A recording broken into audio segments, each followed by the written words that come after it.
Hello sa inyo! Pag-usapan natin ngayon ang buhay ng isang propeta na nagngangalang Eliseo. Alam nyo, ang mga kwento niya ay talagang puno ng mga kamanga-manghang pangyayari na nagpapakita ng kapangyarihan ng Diyos sa mga paraang hindi mo talaga aakalain. Okay, simulan natin sa isang tanong. Medyo kakaiba to ha. Ano sa tingin nyo, posible kayang maging invisible ang isang buong army? Yung kumpleto sa mga kabayo at karwahe, nasa harap mo na pero hindi mo sila nakikita? Ito pa, isa pa. Paano kung sabihin ko sa'yo na pwede palang lumutang ang isang mabigat na bakal na palakol? Parang imposible, di ba? Siyempre, lulubog yun. Kung iisipin parang imposible talaga. Pero para sa propetang si Eliseo, ang sagot sa dalawang yan ay isang malaking yes. Mahirap paniwalaan, pero itong mga imposibleng bagay na to ay totoong nangyari at may ipapakita ito sa ating napakahalagang aral. So sino ba itong si Eliseo? Para mas maintindihan natin yung mga kwento niya, mahalagang malaman na siya ay naging mensahero ng Diyos sa isang medyo magulong panahon. Isang panahon kung saan marami sa mga kababayan niyang taga-Israel ang parang nakalimot na sa Diyos. So sa gitna ng lahat ng yon, si Eliseo ang nagsilbing liwanag. Ang misyon niya, ipaalala sa lahat, mula sa hari hanggang sa pinakaordinaryong tao na nandyan pa rin ang Diyos at ang kapangyarihan at pagmamahal niya ay hindi nagbabago. Okay, so tara na sa unang kwento. At itong kwentong to nagsimula lahat dahil sa isang galit na hari. Alam nyo, yung hari ng Syria, sobrang inis na niya kay Eliseo. Kasi naman, bawat secret plan niya laban sa Israel, laging nabubuko para bang may nagchichismis kay Eliseo ng lahat ng plano niya. So anong ginawa ng hari? Nagpadala siya ng isang buong hukbo para lang sa isang tao. Grabe, di ba? So kinabukasan, paggising ng katulong ni Eliseo, yun ang bumungad sa kanya. Isang napakalaking hukbo na kapalibot sa buong siyudad. Siyempre, natakot siya. Ang nasabi na lang niya, "Naku, Panginoon ko, anong gagawin natin?" Imagine niyo na lang yung kaba niya. At dito natin makikita yung dalawang magkaibang pananaw.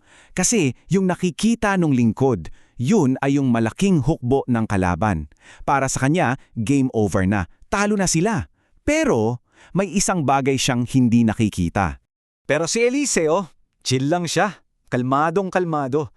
At ang galing, kasi hindi siya nananalangin na, "Lord, iligtas niyo kami." Hindi.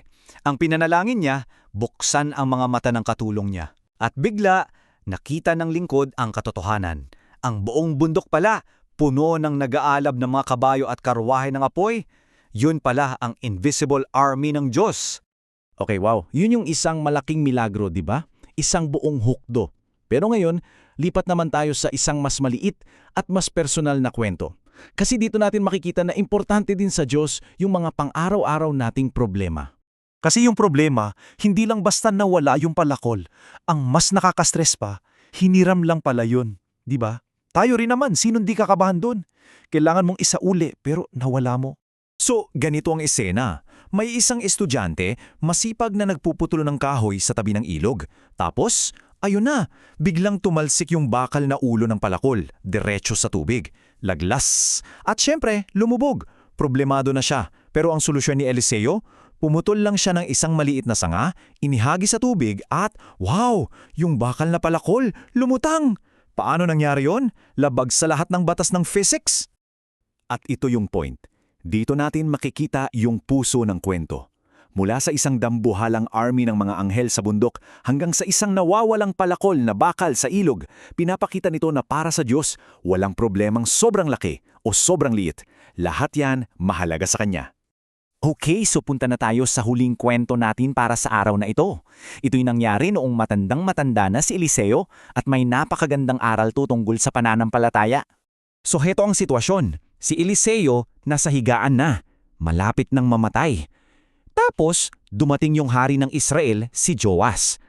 Itong haring to, hindi naman siya laging sumusunod sa Diyos. Pero ngayon, dahil kailangan niya ng tulong laban sa mga kaaway, lumapit siya sa propeta. Ang huling instruction ni Eliseo sa hari ay medyo kakaiba. Sabi niya, okay, kumuha ka ng mga pana, tapos ihampas mo sa lupa. Simple lang, di ba?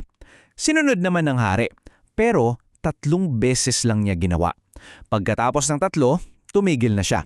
At dito, Napakalinaw ng naging resulta. Yung bilang ng hampas niya sa lupa, yun din eksakto ang bilang ng panalo na makukuha niya. 3 hampas, 3 panalo lang.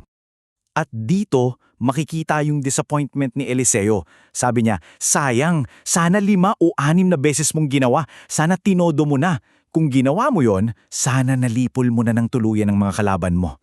Dahil limitado ang ginawa ng hari, limitado lang din ang naning tagumpay niya. So, matapos ang lahat ng yan, anong aral ang mapupulot natin? Ano ba ang gustong iparating sa atin ng mga kwentong ito ni Eliseo ngayon sa ating panahon?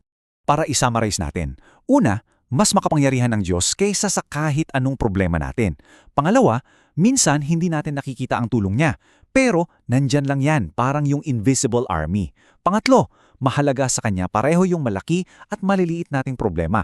At panghuli, at ito yung importante, yung tindi ng pagtitiwala natin sa kanya ay pwedeng makaapekto sa resulta. Hindi dapat tayo tulad ng hari na 3 beses lang. So iwan ko sa inyo ang tanong na to para pag-isipan. Sa buhay mo ngayon, ano yung invisible army na kailangan mong pagkatiwala na kasama mo? Anong mga hamon ang hinaharap mo na kailangan mong maniwala na may mas malaking tulong na nariyan para sa'yo? Kahit na sa ngayon, hindi mo pa ito nakikita.